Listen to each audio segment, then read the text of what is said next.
आज तुम्ही खासदार संजय देशमुख यांचं स्वागत केलेलं आहे, तर दुसरीकडे संजय राऊत याच्यावर आज तुम्ही निषेधार्थ आंदोलन केलेलं आहे, नेमकं सांगा. निश्चितच संजय राऊत यांनी ज्या भाषेचा वापर केला तर त्यांचा निषेध करणं हे 100% सगळ्या राज्यातील जनता या गोष्टीचं समर्थन करेल की बा ह्या पद्धतीची भाषा या महाराष्ट्राला शोभत नाही.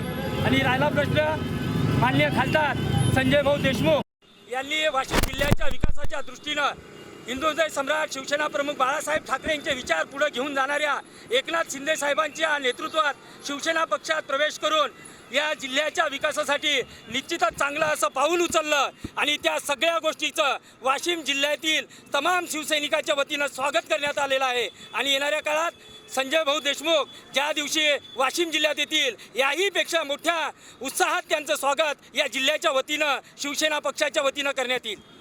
शिवसेना जिंदाबाद. आंदोलन भी किया है, निषेध आंदोलन भी किया है और सांसद संजय देशमुख का स्वागत भी किया है, क्या कहेंगे?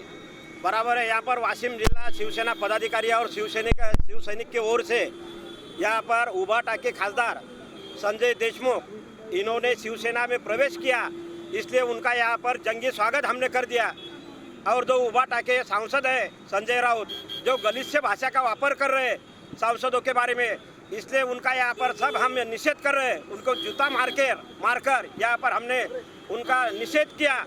और एकनाथ शिंदे साहब के नेतृत्व में यहाँ पर कोई किस्कुने का जो सांसद यहाँ पर संजय देशमुख ने प्रवेश किया वो वाशिम जिले में जब प्रवेश करेंगे तो कोई भी बीच में नहीं आएगा। वो ताकत हमारे शिवसेना के पदाधिकारी और शिवसेना के लोगों में है।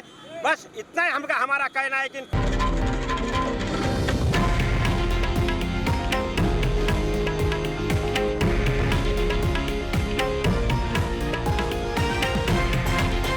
हे आहे देशातील नंबर 1 न्यूज नेटवर्क आणि आपण पाहत आहात TV9 मराठी, एकमेव.